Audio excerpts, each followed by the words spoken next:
Mornings in our house had a rhythm, not warmth exactly, but order. The kettle's soft whistle, the faint hum of the refrigerator, the sound of Michael's spoon against his mug with 3 taps, always 3. Before he stirred his coffee, I used to think of it as a kind of music, the domestic symphony of two people who had learned each other's habits by heart.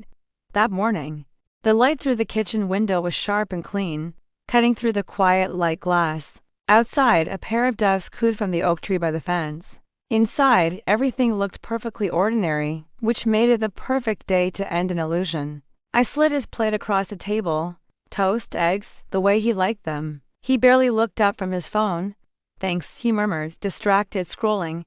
I sat opposite him. My hands were calm. My heartbeat wasn't. I took a sip of tea, let the warmth settle me, and said, as gently as if I were commenting on the weather, "Michael, I filed for divorce." The words left my mouth quietly, but they filled the entire room. For a moment, there was nothing, just the clock ticking on the wall, and the faint drip from the faucet that always needed fixing. Then, his eyes lifted from his phone, slowly, deliberately. It met mine. He didn't speak. Not right away. And then he laughed. It wasn't the startled kind of laugh people make when they've misheard something. No. This was deep, deliberate, the sound of mockery wearing amusement's mask. "You're serious?" he said, his lips curving into that familiar smirk. "You divorce me?" He leaned back in his chair, one hand running through his perfectly combed hair. "You wouldn't last a month without me, sweetheart." His voice lingered on that last word, twisting it into something ugly. I watched him, expressionless. The laughter spilled out of him again, careless and confident, echoing off the kitchen tiles. It felt strange that the sound I had once loved now scraped against something inside me. He thought it was all a joke, that I was playing some emotional card to get attention. For years, that's what I had done, negotiated peace through silence. Let him win the small wars so the world would think we were happy. But that morning, I didn't want peace. I wanted the truth, still. I said nothing. I cut into my toast, the knife gliding cleanly through the crust. I chewed. I swallowed. I breathed. He was still talking. "You'll come around," he said between bites of egg. "You always do. You get dramatic, then you calm down. It's what makes you, you." I let him finish his sentence. I let him laugh again, softer this time, more certain of his control. And when he turned back to his phone, dismissing me completely, something inside me settled, not in defeat, but in clarity. Because in that moment, I saw him, truly saw him, not as the man I had married, not as the man I had once believed in, but as someone small enough to think that control was love, the kind of man who mistook silence for surrender. He didn't notice when I looked away. He never did. Outside, the doves had stopped cooing. The wind had picked up, brushing dry leaves across the patio. The sound was faint, but steady, like something gathering strength. He kept talking, offering casual threats disguised as humor. "You'll come crawling back when the bills hit," he said. "When you realize no one else would put up with your moods." I smiled. Not at him at the irony. Because he didn't know that the bills were already paid, that the accounts he thought were joint had been separated months ago. The lawyer he dismissed as a female friend from yoga had already filed every document I needed. He didn't know that every secret he kept, every message, every transaction had been sitting quietly in a folder, waiting for its moment. I stood up, collecting our plates. The motion startled him just enough to make him look up. "Where are you going?" he asked, almost offended by my composure. "To work," I said. "Same as always." I rinsed the dishes, dried my hands, and reached for my coat. "Behind me," he laughed again, though this time it sounded different, thinner, less certain. "Sure you are," he said. "We'll talk tonight when you've come to your senses." I turned to him then, meeting his eyes one last time across that polished kitchen table. "I already have." He blinked, but I didn't wait for his reply. When I stepped outside, the morning air was cool, the kind that wakes you up from the inside. The sun had climbed higher, spreading gold across the lawn. For the first time in years, I felt it on my face and realized I could breathe. Behind me, through the open window, I could still hear him laughing. That brittle, self-assured sound followed me down the driveway like an echo of the past refusing to die. But beneath it, there was another sound, quieter, steadier, the sound of my own footsteps, moving forward. He thought my silence meant defeat. He never realized it was the sound of preparation. There's a strange kind of silence that follows the word divorce. It doesn't arrive all at once. It seeps in slowly, through phone calls that go unanswered, through glances that turn away too quickly, through friends who suddenly don't want to take sides. In the weeks after I filed, that silence became my new company. Michael, on the other hand, seemed to thrive in the noise. He was everywhere: lunches with mutual friends, dinners with family, and little social gatherings where his charm was the main course. His laughter was louder now, his smile brighter. He was polishing his image to a mirror shine, while quietly carving mine into something unrecognizable. He told them I was unstable, that the divorce was an emotional phase, that I'd been acting out. I know, because one by one, people began to look at me differently. A friend of mine, or someone I thought was, called one evening. "Hey," she said, her tone careful. "Michael told us you've been struggling. Are you okay?" Struggling. The word landed softly, like pity wrapped in concern. "I'm fine," I said. But even to my own ears, it sounded like a lie. Michael had always known how to weaponize appearances. He didn't raise his voice. He didn't need to. He controlled the story, and in our world, the story was power. He'd show up at family dinners with that perfect posture, expensive watch glinting beneath the chandelier light, and tell little anecdotes that made me sound fragile, dramatic, even ungrateful. People laughed politely. I smiled through it. Behind those smiles, I was documenting, quietly, methodically. I started keeping a notebook. At first, just times and dates, small things: when he came home, what he said, who called. But soon it grew into something else: screenshots, bank statements, fragments of overheard conversations. He used to say, "You're lucky, you know. Most women would kill to have what you have." And I'd think, have what? A gilded cage? A marriage that looks perfect from the outside but suffocates from within? But I never said it. Not out loud. Instead, I nodded. I played my role. Because by then, I understood his control wasn't built on strength. It was built on the illusion that I had none. Nights were the hardest. He started coming home late, the scent of unfamiliar perfume clinging to his jacket. Sometimes lipstick would be faint, but not faint enough would stain the collar of his crisp white shirts. When I asked, he smiled like I was a child who'd asked a silly question. "Don't be paranoid," he'd say. "Clients, dinners, you know how it is." And then, as if to remind me who held the balance of power, he'd slide his hand over my phone. "We don't need secrets between us, right?" I remember one night in particular. He came home after midnight, tie loosened, eyes glassy with whatever confidence expensive whiskey gives men like him. He looked around our living room, his house, his furniture, his money, and smiled that perfect, empty smile. "You'll regret leaving me," he said. "No one walks away from me and wins." I didn't reply. Instead, I watched the way he said it, not as a threat, but as a belief. He truly thought that control was eternal, that power couldn't shift, that I was still the woman who feared silence more than him. He was wrong. I learned how to blend in, to nod when he spoke, to smile when expected, to let his arrogance inflate the air between us until it drowned him. I learned the value of invisibility, how silence, in the right hands, can become armor. Every time he boasted, I took mental notes. Every lie he told, I marked it.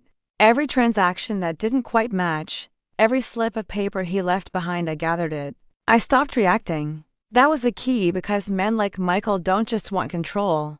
They want to see it. They crave the performance of dominance. When you stop performing, they start unraveling, he once said to me, half smiling over his wine glass. "You used to be so emotional. Now you're boring." I remember stirring my drink and saying, "Maybe you stopped being interesting." He laughed, but it didn't reach his eyes. That was the night I started saving recordings. The first time I played one back, I almost couldn't listen. His voice, dripping with confidence, sliced through the speakers like a blade wrapped in velvet. "I could ruin you," he said once, mid-argument. "All it would take is a few calls. You think anyone would believe you over me?" And he was right for now. But I wasn't trying to win the present. I was building the future. Bit by bit, the fear began to fade. In its place, something sharper grew. A quiet strength. A focus so steady it frightened even me.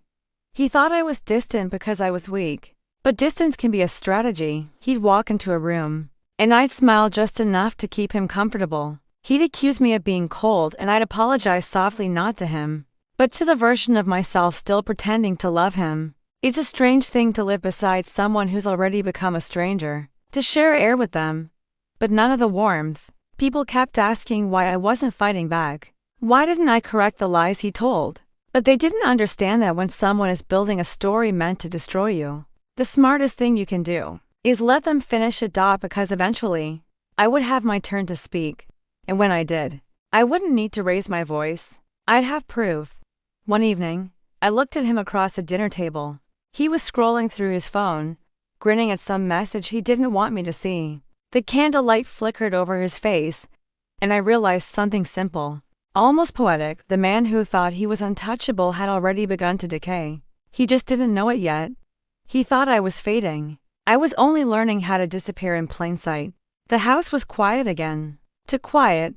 Michael was out, probably with someone who still believed his charm was real. And for the first time in weeks, I was alone long enough to breathe. The kind of alone that doesn't ache, but clarifies. I walked through the hallway barefoot. The floor cool beneath me. The walls were lined with framed photographs, our wedding day, vacations, smiling faces in soft light. Each image was once proof of a story I thought I was living. Now, they felt like exhibits in a museum of my own delusion. I paused in front of a picture from Paris. He had his arm around me, both of us grinning at the camera. The Eiffel Tower blurred in the background. My smile was bright, unguarded. He was rehearsed. Even then, I should have seen it, the way his hand rested not on me, but around me like a claim. It's strange how photographs lie. They freeze the illusion, not the truth. I carried the frame to the dining table, setting it down beside a small stack of old albums. The room felt colder now, though the air was still. I opened one, and the smell of dust and perfume rose like a ghost. Each page whispered something different. Moments I had called love, now dressed in manipulation.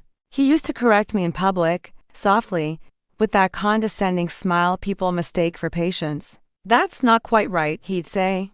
"Let me explain what she means." I'd laugh it off, but a small part of me would disappear each time. 1,000 tiny vanishings over the years. Control disguised itself as care.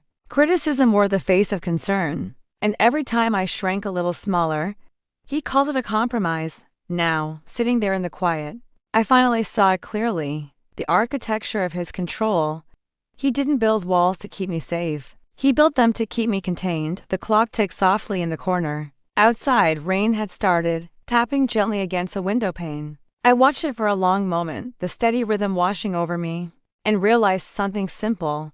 I wasn't grieving him anymore. I was grieving myself, the version of myself that believed love meant endurance. I opened another album, birthdays, anniversaries, holidays, spent performing happiness. In every photo, I looked polished, poised, and contained, like a woman who'd been trained to look perfect so no one would ever ask if she was happy.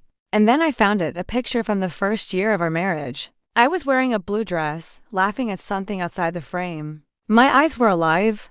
That woman looked free. She didn't know yet what it would cost her.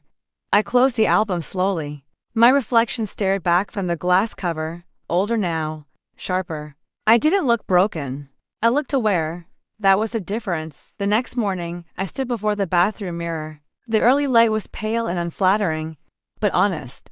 For years, I had avoided my own eyes in this mirror. I had seen only what he wanted me to see: tiredness, dependency, doubt. But that morning, I forced myself to look. Really look. There were faint lines around my eyes, but they told a story of endurance, not failure. The woman staring back wasn't weak. She was waking up. I remember touching the edge of the sink, grounding myself. "This," I whispered, "is what survival looks like." My reflection didn't flinch. That's when I decided I wouldn't fight him with emotion. I would fight him with precision. Over the next few days, I began to rebuild quietly. Piece by piece, I found a small, private workspace at the back of a cafe. The kind of place where no one asked questions. I brought my laptop, my notes, my growing folder of documentation. It felt strange at first, like returning to a language I'd forgotten how to speak. But the rhythm came back quickly.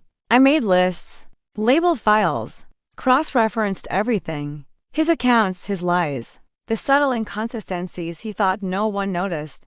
I wasn't seeking revenge. I was seeking truth, and the truth was enough to undo him. When I wasn't working, I began reaching out carefully, discreetly. A lawyer recommended by a colleague. A quiet voice on the other end of the line who spoke calmly, without judgment. She listened. She believed me. And she used words that felt like oxygen. Documentation, she said. That's your power. Power? It was the first time in years someone had used that word in connection to me. One evening, I found myself back in the hallway, that gallery of our former selves. I picked up the Paris photo again, studied it under the lamplight. He'd said once, "We're perfect together. You make me look good." And I had believed him. I had spent years polishing the version of myself that fit his story. But somewhere along the way, I stopped existing for myself. Now, I looked at that image and saw it differently. He wasn't the center anymore. I was. I took the frame, opened the back, and slid the photo out. Then, with deliberate care, I placed it face down in the drawer, not to forget but to reclaim. Because remembering isn't the same as belonging to the past. That night, I sat by the window with a cup of tea, watching my reflection in the glass. The rain had stopped, leaving streaks of silver against the darkness outside. The house was still, but I no longer felt trapped inside it for the first time. The silence didn't scare me. It steadied me. The marriage had been a mirror, one he designed, one that showed only what he wanted to see. But now the mirror had cracked, and through those fractures I could finally see the truth.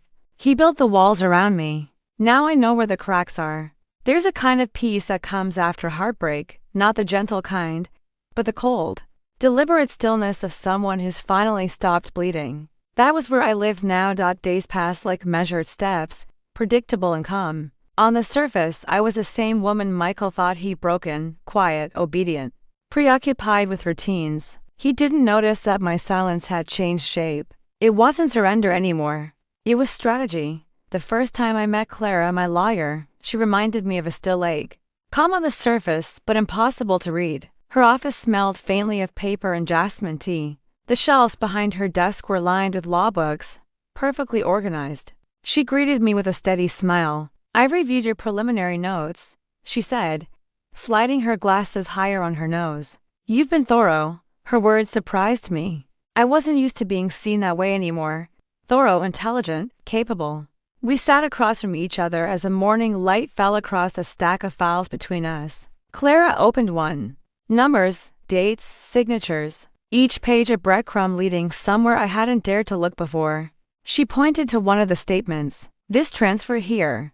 Did you authorize it?" I shook my head. "No, that's not my signature."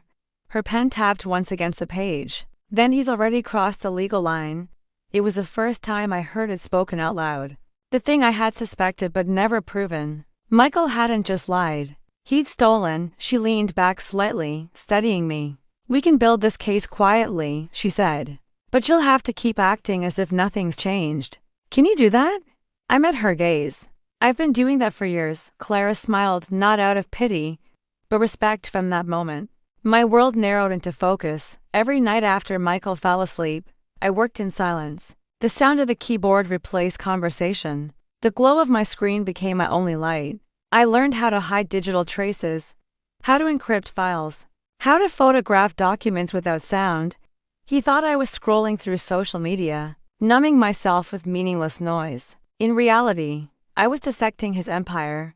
I found accounts under different names, transfers that linked to unfamiliar companies, messages between him and someone named Elaine, affectionate, careless, arrogant.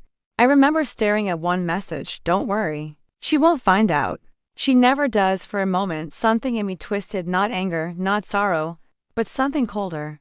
Confirmation. That night, I saved every file, every photo, every screenshot. I organized them by date, by relevance, by severity. My computer became a map of deceit, one he'd drawn, and I was now learning to read. Clara and I met twice a week, always in public places. Cafes, libraries, parks. She'd bring a simple leather folder, always the same one, and we'd speak in low tones over coffee.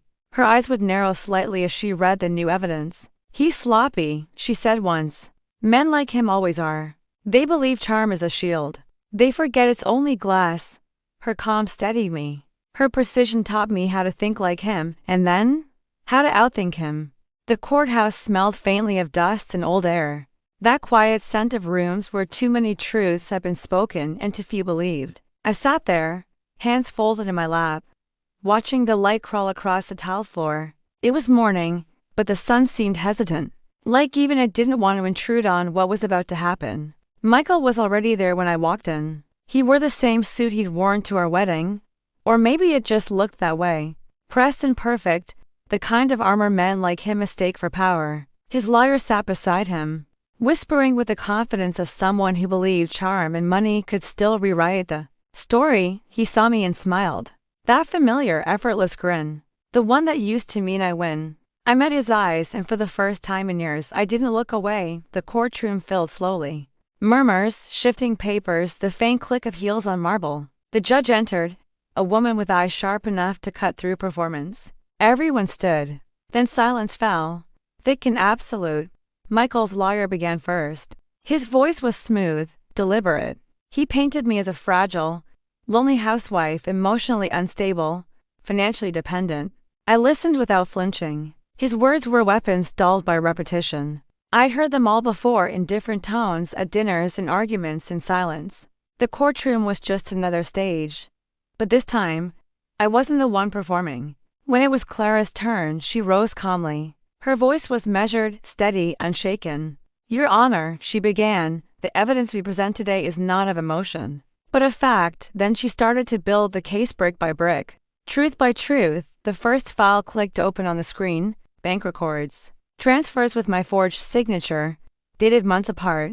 Clara narrated each one like a story, her voice slicing through the room with surgical precision. Here, she said, pointing to a line of numbers, is a transfer of $50,000 to a private account in his name. The authorization signature belongs to my client, or so it appears. But we had it examined by a handwriting specialist. She paused, letting the silence do its work.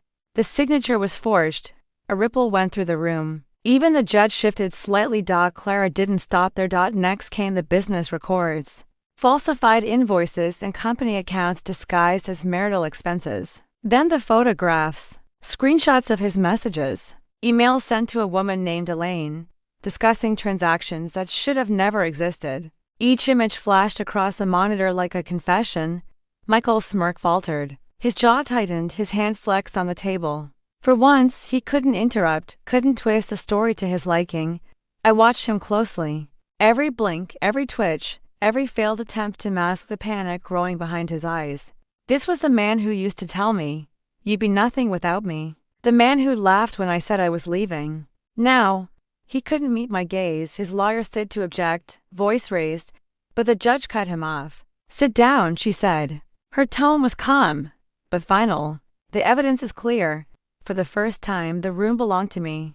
Then came the moment that would stay with me forever. Clara presented the USB drive, the one I'd found in his desk drawer. It contained every document he thought was hidden, offshore accounts, secret transfers, records that implicated him not only in deceit, but in fraud. As she described it, I could almost feel the pulse of the courtroom restrained. Tense, waiting. The judge leaned forward. "Mr. Harlan," she said, "did you authorize these documents?" Michael's voice broke for the first time. Those are business transactions. She doesn't understand how. Did you sign them?" The judge interrupted. He hesitated, just long enough for the truth to fill the silence. I don't recall," Clara spoke softly. "Then perhaps this will refresh your memory." She displayed a video, a recording of Michael on a conference call, voice unmistakable, discussing how to shift funds quietly. The air in the courtroom seemed to thin. He froze. His lawyer went pale. The judge said nothing for a long moment. When she finally spoke, her voice was steady, cold. "I've seen arrogance in this room before, Mr. Harlan, but rarely have I seen it dressed in such self-certainty." Michael lowered his head. For the first time in years, he looked small. The verdict came hours later. Though it felt like a lifetime compressed into heartbeats, the judge ruled in my favor. Full property settlement, financial compensation, and a pending criminal investigation for fraud.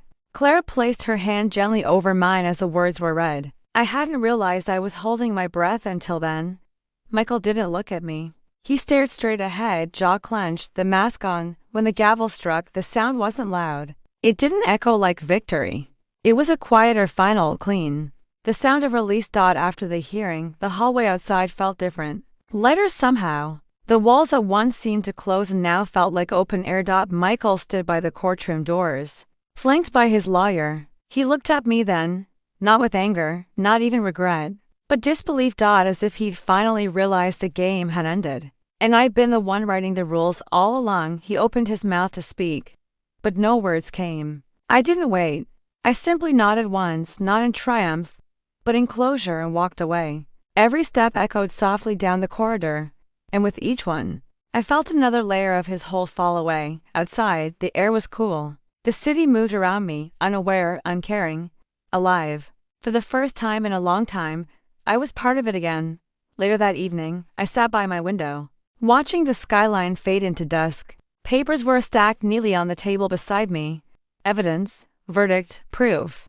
But it wasn't the documents that mattered. It was a stillness inside me. The kind that comes when truth finally takes its place, and silence no longer means defeat. Michael once told me, "You'll never survive without me." He was wrong. I didn't just survive. I evolved. When the gavel struck that morning, it didn't sound like justice. It sounded like freedom. And freedom, I learned, doesn't roar. It breathes. The air outside the courthouse was heavy with the scent of wet concrete.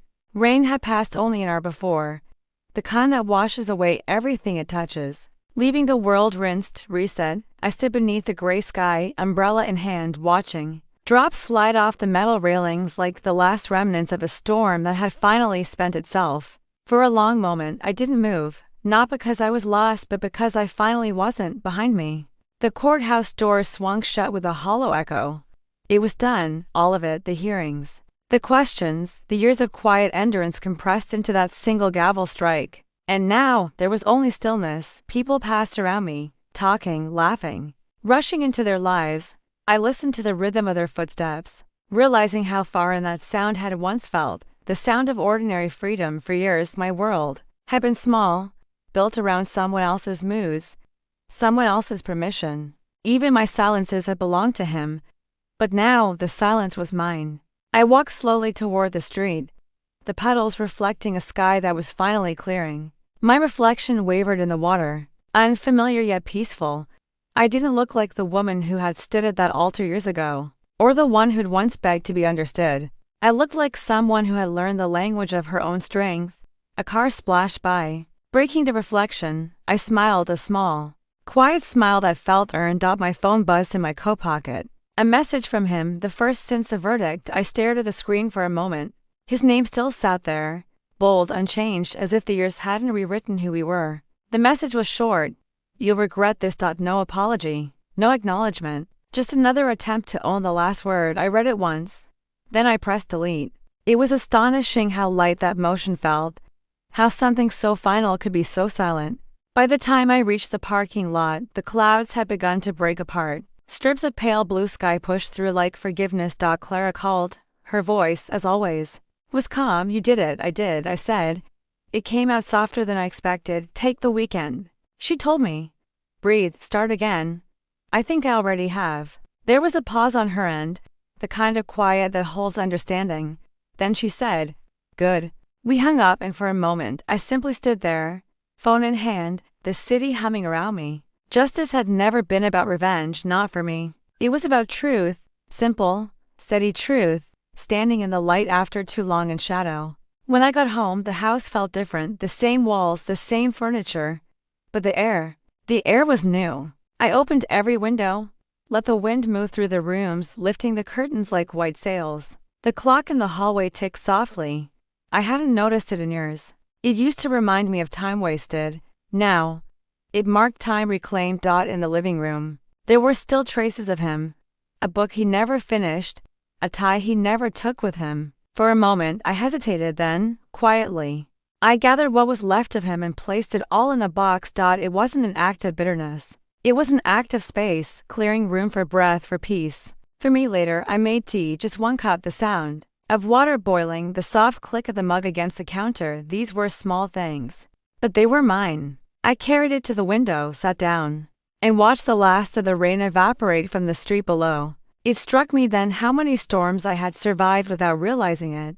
How many times I'd mistaken endurance for love, silence for peace, obedience for safety. But true peace, I learned, doesn't come from someone finally listening to you. It comes from finally listening to yourself. I reached for my journal, the one I'd started during the investigation, and wrote one final entry. He laughed when I filed for divorce. He laughed because he believed silence meant surrender, but silence when chosen is strength.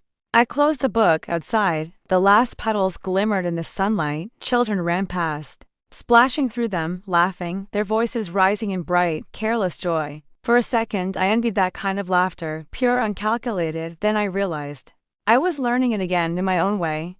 I watched the trees sway lightly, their leaves glistening. The world wasn't loud anymore. It didn't need to be.